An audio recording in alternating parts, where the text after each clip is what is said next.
Hey, it's Allan. Welcome back to yourweddinghub.com. Brides, I hope you are getting some good tips. I've been talking to Mitch Clarke for the last couple of days, talking about planning the ceremony. Today I want to touch on an issue that it's a very relevant one nowadays.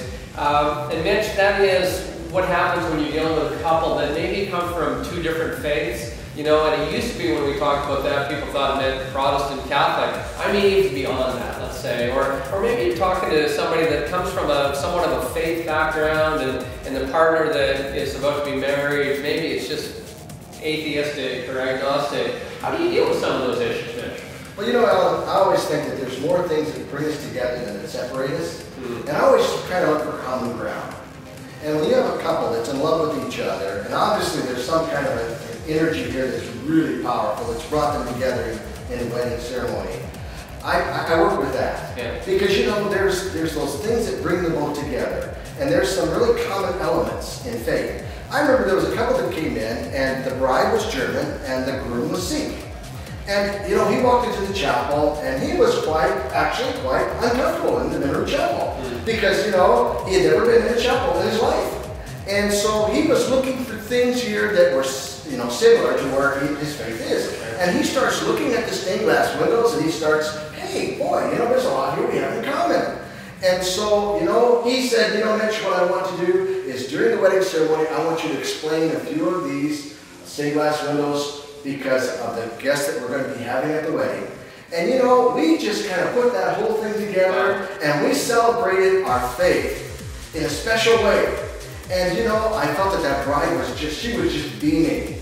Because she probably thought, man, you know, gosh, what is he going to say, and what is he going to do? And all I did was just kind of just redirect their attention back to themselves, so that they could share what brought them all together. And it was a coming together of two families, which is what marriage is really all about.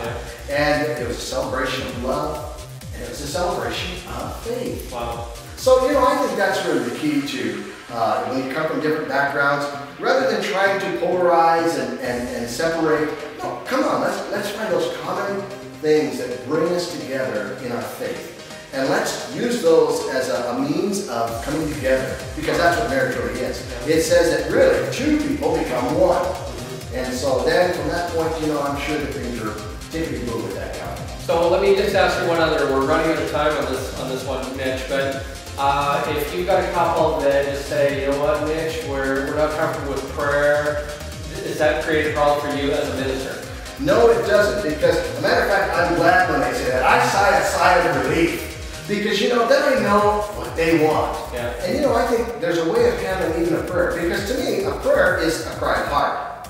It's not necessarily something that's directed to a particular deity per se. It's the cry of the heart. What do you want to have happen in your lives together? So I can take a prayer and turn it into a statement of blessing.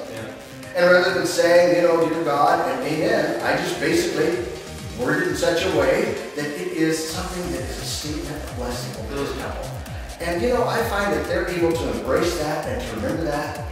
And you know, once they really kind of thought through it and walked through it, that might even be a prayer in their heart. Wow.